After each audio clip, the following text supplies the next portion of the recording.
आशा करता हूँ आप सब लोग बहुत अच्छे होंगे। आप सभी का स्वागत है हमारे सेलेक्टिव लर्निंग अड्डा पर। आज का जो हमारा टॉपिक है, सब्जेक्ट है, आज साइंस पढ़ेंगे क्लास 10th बच्चों के लिए।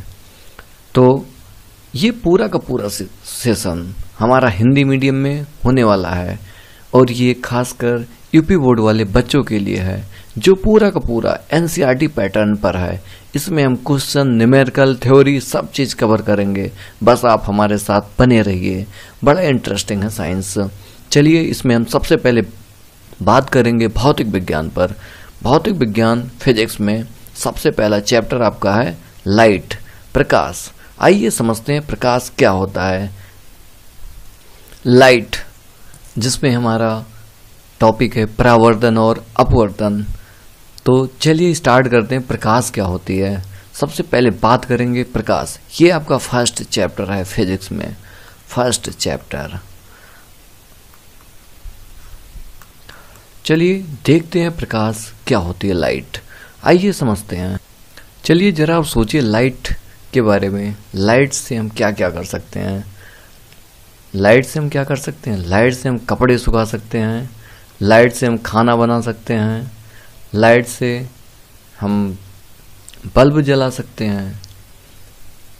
और क्या कर सकते हैं? लाइट से हम विटामिन डी प्राप्त कर सकते हैं। और क्या कर सकते हैं? लाइट से हमारा प्रकाश संश्लेषण हो सकता है। इट मीन्स प्रकाश एनर्जी जो होती है केमिकल एनर्जी में चेंज होती है बाय फोटोसिंथेसिस, प्रकाश संश्लेषण। चलिए और देखते हैं प्रकाश से और क्या कर सकते हैं आप। और सोचिए जरा आप। प्रकाश से ऊर्जा प्राप्त कर सकते हैं। हाँ, तो यहाँ पर आप देख सकते हैं प्रकाश में हम जो भी टर्म बात कर रहे हैं ना, वो कहीं ना कहीं एनर्जी से रिलेटेड है। किससे? एनर्जी से। तो प्रकाश एक प्रकार की क्या होती है? ऊर्जा होती है। क्या होती है? ऊर्जा होती है। तो भैया प्रकाश क्या होती है? एक प्रकार की ऊर्जा होती है जो हमारे आंखों की क्या करती है? संवेदनशील बना देती है। अंधेरे में वस्तुएं अगर नहीं दिखाई देती हैं तब तक उन पे कोई प्रकाश आपतित नहीं होता है, तो वह चारों ओर बिखर जाती हैं, जिससे कुछ प्रकाश परावर्तित होकर हमारे आंखों में आती है और वह वस्तुएं हमें दिखाई देती हैं। देखिए, अगर अंधेरा है तो वहाँ पे कोई लाइट तो है नहीं। जब लाइट आती है, लाइट पड़ती है दीवार पर और उस दीवार से, ठीक है, लाइट हमारी आंखों में आगे पड़ती है, फिर जाकर के हमें वो चीज़ें दिखाई देने लगती हैं। तो प्रकाश में क्या होती है? एक ऊर्जा होती है जिसके द्वारा हम क्या कर सकते हैं? वस्तुओं को देख सकते हैं। आइए समझते हैं प्रकाश के गुण के बारे में। यहाँ पर हम प्रकाश के गुण कई सारे देखने वाले हैं। यहाँ पर हम इनके तरंगों के बारे में देखेंगे। ये जो लाइट होती है कैसे, कहाँ पर हम यूज कर सकते हैं। जैसे आप यहाँ पर देख सकते हैं, जो हमारे क्रिकेट्स होते हैं उनका हम यूज कर सकते हैं। जैसे लाइट किसी तीक्ष्ण बिंदु पर पड़ती है तो अपने मार्ग से थोड़ा विचलित हो जाती है। आप यहाँ पर देख सकते हैं। आप परावर्तन भी पढ़ेंगे और आप अपवर्तन भी पढ़ेंगे, लेंस से कैसे वो पास करते हैं। प्रकाश के गुण आप साथ में समझते रहिए और इसको नोट्स करते रहिए। आइए देखते हैं प्रकाश के गुण क्या होते हैं। पहला पॉइंट भैया आपका, प्रकाश क्या होता है? विद्युत चुंबकीय तरंग होता है, ठीक है, उसी के रूप में चलती है। अगर ये तरंग है तो ध्यान रखना ये हमेशा कैसी जाएगी? सीधी जाएगी। हाँ, तो क्या होती है? विद्युत चुंबक तरंग होती है, जिसके कारण क्या होती है? ये सीधी रेखा में चलती है। अगर इसकी स्पीड की बात करें निर्वात में, निर्वात का मतलब जहाँ पर कोई माध्यम नहीं है, या वायु में ले सकते हैं, इसकी जो स्पीड होती है 3 × 10 की पावर 8 मीटर पर सेकंड होती है। कितना? 8 मीटर पर सेकंड। मतलब भैया ये अगर हम इसको किलोमीटर में बदल दें, किसमें? किलोमीटर में, तो ये आपका आ जाएगा 3 लाख। कितना? 3 लाख किलोमीटर पर प्रति सेकंड। मतलब एक सेकंड में 3 लाख किलोमीटर ये चलेगा, बहुत ज़्यादा है। इतना आज तक कोई नहीं चल सकता है, ना कोई ट्रेन चल सकती है, ना कोई बस चल सकती है, ना कोई एरोप्लेन चल सकता है। ये तो लाइट है। यहाँ पर एक टर्म यूज हुआ है, तरंग। तरंग क्या होता है, कैसा दिखने में होता है? तो देखिए, जो तरंग होता है वो आपका ऐसा कुछ होता है चलने में, ऐसे वो तरंग चलता रहता है। इसमें 3 कंपोनेंट होते हैं, इनके पास 3 कंपोनेंट होते हैं। देखिए ऐसा कुछ होता है, इनके चलने की दिशा मान लो ये v है, वेग की दिशा हो गई। इनके पास 2 कंपोनेंट मेन होते हैं, इलेक्ट्रिक फील्ड और मैग्नेटिक फील्ड।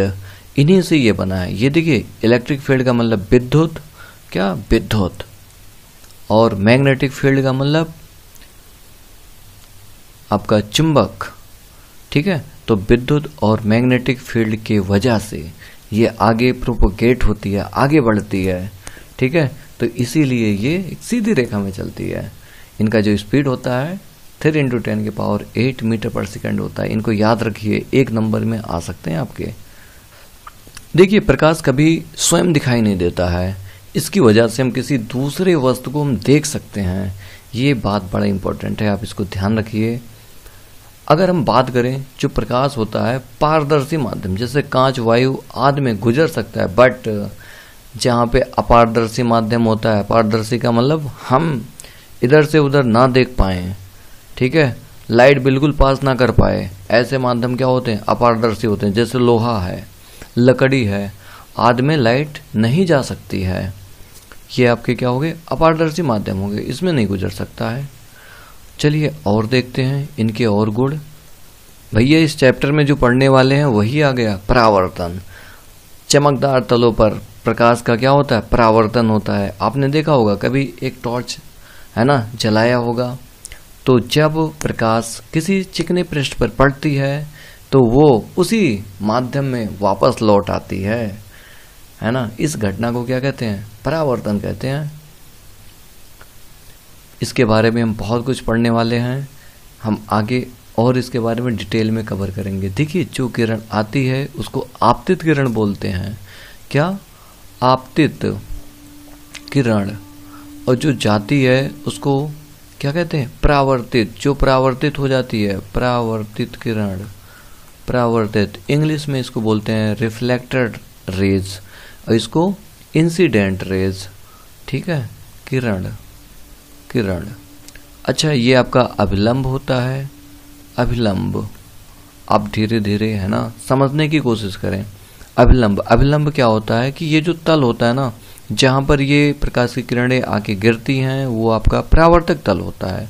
कौन सा तल होता है, परावर्तक। बोलते रहिए हमारे साथ, परावर्तक, परावर्तक तल। ठीक है, परावर्तक तल। इस तल से ये जो आपका अभिलंब होता है 90 कोण पर होता है, 90 डिग्री पर होता है। कितने, 90 डिग्री पर। ऐसे लाइन को हम क्या बोलते हैं, अभिलंब रेखा, अभिलंब रेखा। आगे भी हम इसके बारे में बात करेंगे, अभिलंब रेखा। चलिए देखिए, कोण कभी भी बनता है तो हमेशा अभिलंब रेखा से ही बनता है। इसको इंग्लिश में क्या बोलते हैं, इंसिडेंट रेज बोलते हैं। इसको क्या बोलते हैं, रिफ्लेक्टेड रेज बोलते हैं। चलिए भैया 7 नंबर देखते हैं, प्रॉपर्टी। 7 नंबर में आप देखने वाले हैं अपवर्तन के बारे में। देखिए, जब भी अपवर्तन आए तो दिमाग में आपके आ जाना चाहिए कम से कम 2 माध्यम होने चाहिए। कितने, 2। जब लाइट एक माध्यम से दूसरे माध्यम में ट्रेवल करती है, क्या करती है, ट्रेवल करती है, जाती है। ठीक है, तो उसी घटना को क्या कहते हैं, प्रकाश का अपवर्तन। मतलब प्रकाश एक माध्यम से दूसरे माध्यम में आया है। जैसे मान लो ये एक लाइट है, क्या है, एक लाइट है। इसके कलर को हम थोड़ा चेंज कर देते हैं। ये लाइट आपकी आई है, जब ये दूसरे माध्यम में जाएगी तो ये थोड़ा सा झुक जाएगी, मतलब दूसरे माध्यम में जाएगी, और अपने वाले माध्यम में है ना, जिस माध्यम में वो आया था, बहुत कम परावर्तित हो पाएगी, बहुत कम। 100% में से 5% या उससे भी कम।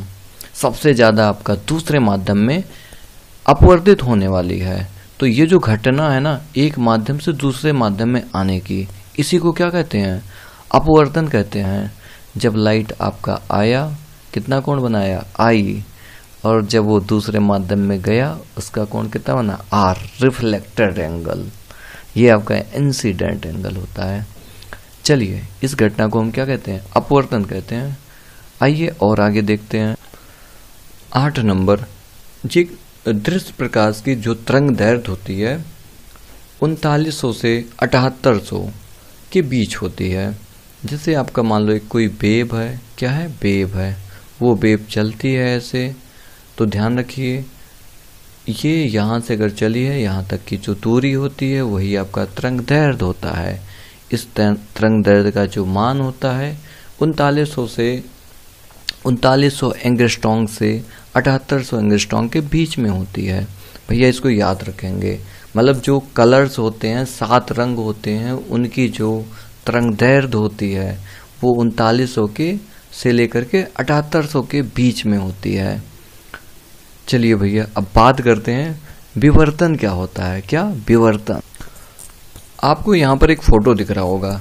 इस फोटो में आप देख सकते हैं जब लाइट आती है एक सीधी रेखा में, ठीक है, तो वो जब किसी एक तीक्ष्ण किनारे पर पड़ती है, ठीक है, तो वो सीधा चलने के ना बजाय, ठीक है, अपने किनारों से क्या करती है, मुड़ जाती है। ये मुड़ने वाली जो कैपेसिटी होती है, प्रवृत्ति होती है, ठीक है, इसी प्रभाव को क्या कहते हैं, विवर्तन कहते हैं। ठीक है, मतलब सीधा तो जाए लेकिन अपने बगल में थोड़ा सा लाइटनिंग कर जाए, है ना, इस घटना को क्या कहते हैं, विवर्तन कहते हैं। जैसे आप देख सकते हैं, यदि प्रकाश के पथ में रखी अपारदर्शी वस्तु अत्यंत छोटी हो तो प्रकाश सरल रेखा में चलने के बजाय इसके किनारों पर मुड़ने की जो प्रवृत्ति होती है वही प्रभाव क्या कहलाता है, विवर्तन कहलाता है। आप इसको नोट कर लीजिएगा। चलिए अब आगे देखते हैं। अभी तक हमने जो बात की है वो प्रकाश की गुण पर बात की है। अब हम बात करेंगे उनमें से एक गुण था आपका प्रकाश का परावर्तन, है ना। तो इसमें अब हम बात करने वाले हैं भाई परावर्तन क्या होता है, इनका यूज क्या होता है हमारे दैनिक जीवन में, ये सब चीज़ हमारे साथ होने वाले हैं। तो बड़ा इंटरेस्टिंग है। चलिए इसको एक इंटरेस्ट के साथ स्टार्ट करते हैं। प्रकाश का परावर्तन, जब प्रकाश किरण किसी एक माध्यम में चलती हुई किसी चमकदार तल पर आपतित होती है, आपतित का मतलब आती है, ठीक है, पड़ती है, तो वह तल से टकराकर उसी माध्यम में वापस लौट जाती है। भैया यहाँ पे ध्यान रखना, माध्यम जो होना चाहिए ना सेम होना चाहिए। क्या होना चाहिए, सेम, ठीक है। परावर्तन के लिए अपवर्तन के लिए अलग अलग होने चाहिए। तो यही घटना क्या कहलाती है, प्रकाश का परावर्तन कहलाती है। जैसे आपने अपना कभी फोटो देखा है शीशे में, अगर उस पर आप एक टॉर्च जलाकर देखें तो जब टॉर्च की लाइट उस शीशे पे पड़ती है तो तुरंत उस चमकदार पृष्ठ से शीशा से, है ना, लाइट क्या होती है, रिफ्लेक्ट हो जाती है, परावर्तित हो जाती है। इसी घटना को क्या कहते हैं, प्रकाश का परावर्तन। इनके कुछ नियम भी हैं, नियम देखेंगे। 2 नियम हैं। कितने नियम हैं, 2। आइए समझते हैं। आइए पहले नियम के बारे में समझते हैं। देखिए जब कोई लाइट आती है, क्या आती है, लाइट आती है। मान लो एक लाइट आई, ठीक है, लाइट जो आती है उसको क्या कहते हैं, आपतित किरण। आपतित किरण, क्या, किरण। देखिए इंग्लिश में याद रखिए इंसिडेंट बोलते हैं, इंसिडेंट रे। देखिए ये आई से स्टार्ट हो रहा है, ठीक है, और जब ये प्रकाश की किरण परावर्तक चिकने पृष्ठ पर पड़ेगी, ठीक है, तो वो तुरंत क्या होगी, परावर्तित हो जाएगी। क्या होगी, परावर्तित हो जाएगी। आप हमारे साथ बोलते रहिए, क्या होगी, परावर्तित हो जाएगी। परावर्तित, परावर्तित, परावर्तित किरण, ये क्या है, परावर्तित किरण है। हाँ, इसको इंग्लिश में क्या बोलते हैं, रिफ्लेक्टेड रेज, रिफ्लेक्टेड रे, ठीक है। ये आर से स्टार्ट हो रहा है। देखिए ये आपका क्या होता है, अभिलंब होता है। अभिलंब को इंग्लिश में नॉर्मल बोलते हैं, इसलिए इसको हम एन एन डैश से शो करेंगे। किससे? एन एन डैश से। आप देखना कहीं पर भी बुक में एन एन से ही शो किया जाता है। क्यों? क्योंकि इसका नाम क्या होता है? नॉर्मल। नॉर्मल का हिंदी में क्या होता है? अभिलंब। अभिलंब रेखा। कौन सी रेखा? अभिलंब रेखा। हाँ देखिए, हम जानते हैं कोई सा भी कोण हो हमेशा वो कहाँ से बनता है? अभिलंब रेखा से बनता है। ये जो कोण बना है आपका आई बना है। क्यों आई हुआ? क्योंकि आपतित किरण था। आपतित किरण देखिए इंसिडेंट है ना, आई से स्टार्ट हो रहा है, इसलिए इसका नाम क्या पड़ गया? आई। परावर्तित किरण रिफ्लेक्टर रेज है, तो इसका जो नाम होगा कोण का, इसका क्या नाम होगा? आर। अच्छा, आई को क्या कहते हैं? आपतित कोण। क्या कहते हैं? आपतित कोण।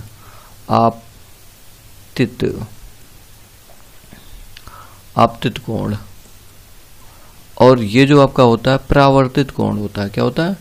परावर्तित कोण होता है। कौन सा कोण? परावर्तित कोण। आइए यहां पर समझते हैं पहला नियम।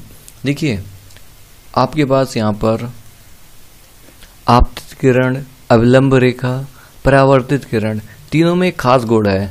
मतलब आती है एक जगह, वहीं से एक दूसरी किरण जाती है और एक मिलता है, उसका क्या नाम है? अविलंब। मतलब पहले नियम में क्या है? आपतित किरण को देखिए एक पॉइंट पर आती है और आपका जो परावर्तित किरण है उसी बिंदु से जाती है, और अविलंब रेखा जो है ना सेम है ना, उसी बिंदु पर है।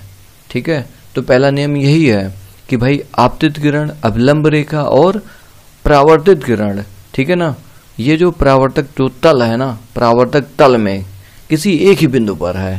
ध्यान से सुनना, परावर्तक तल में नहीं, परावर्तक तल के किसी एक ही बिंदु पर है।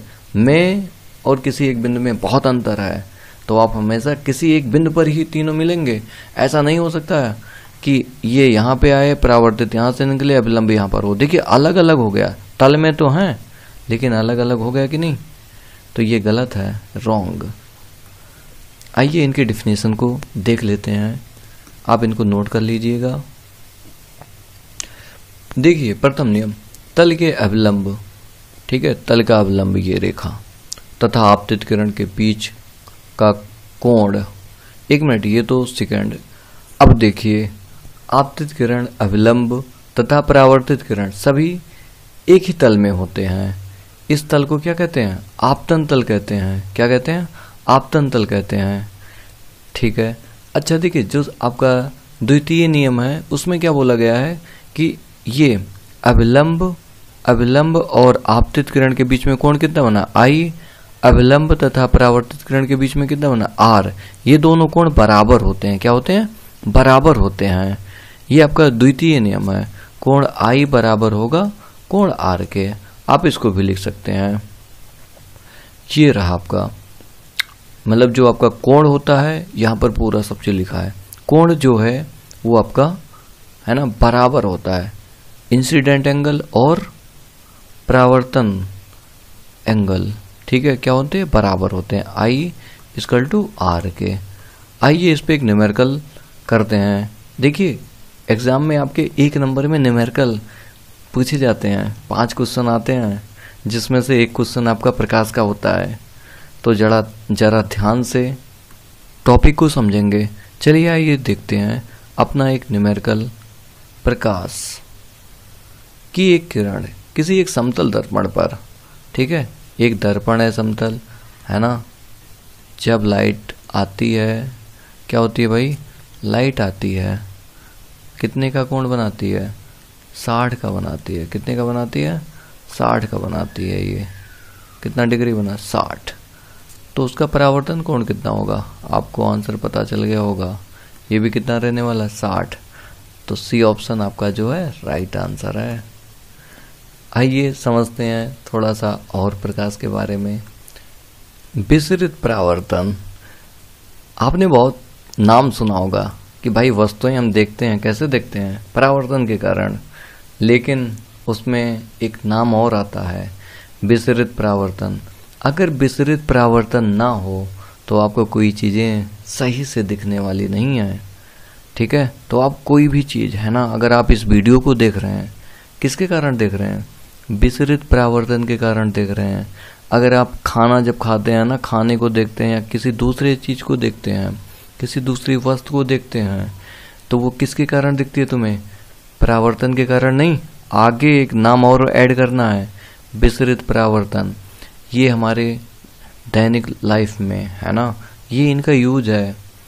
क्या होता है कि कोई भी पृष्ठ हो, ठीक है, कोई भी पृष्ठ हो ऐसे, है ना, जब इस पे लाइट पड़ती है, ठीक है, तो ये ऐसे चारों दिशाओं में क्या करते हैं? विसरित हो जाते हैं, वितरित हो जाते हैं। यही लाइट है ना, पृष्ठ पर पड़ने के बाद हमारे आंखों में पड़ती है, ठीक है जी।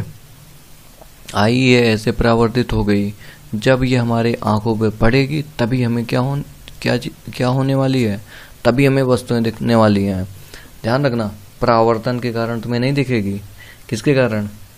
विसरित परावर्तन के कारण। अगर कोई पूछे तो आप यही बताएंगे। चलिए देखिए, विसरित परावर्तन जब अवलंब किसी भी खुरदरे पृष्ठ के विभिन्न बिंदुओं पर आपतित प्रकाश किरणें परावर्तन के नियम के अनुसार परावर्तित होकर के चारों ओर क्या हो जाती हैं? बिखर जाती हैं। तो खुरदरे पृष्ठ से जो चारों तरफ बिखरने की घटना होती है उसी को क्या कहते हैं? विसरित परावर्तन कहते हैं। अच्छा, इनका इम्पोर्टेंस क्या है हमारे लाइफ में? तो आप देख सकते हैं, कुछ भी देख सकते हैं, इसका तो यूज ही है। देखिए, हम वस्तुओं को विसरित प्रकाश से ही देखते हैं। दिन में कमरे की दीवारें, किताब, मेज, कुर्सी, फूल, और इस वीडियो को भी आप किसकी वजह से देख रहे हैं? विसरित परावर्तन की वजह से देख रहे हैं। इत्यादि सभी वस्तुएं प्रकाश का विसरित परावर्तन करके हमारी आंखों में भेजती हैं तथा हमें वो चीजें क्या होती हैं? दिखाई देती हैं। तो ये तो रहा बड़ा इंटरेस्टिंग हमारा आज का जो सेशन हुआ है। और आगे हम पढ़ने वाले हैं दर्पण के बारे में। उसमें हम दर्पण देखेंगे, गोलीय दर्पण से लेकर के, ठीक है, उत्तल दर्पण, समतल दर्पण, अवतल दर्पण, ठीक है, सबके बारे में हम पढ़ने वाले हैं। बड़ा इंटरेस्टिंग है। देखिए, दर्पण सब लोग पढ़ते हैं लेकिन समझ में किसी को आता नहीं। लेकिन हमारा जो अगला लेक्चर होगा उसमें आपको सब चीज़ समझ में आ जाएंगे और आपको याद हो जाएगा।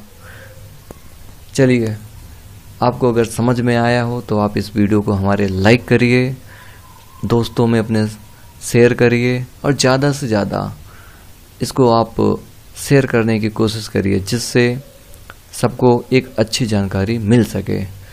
Thank you for the watching this video.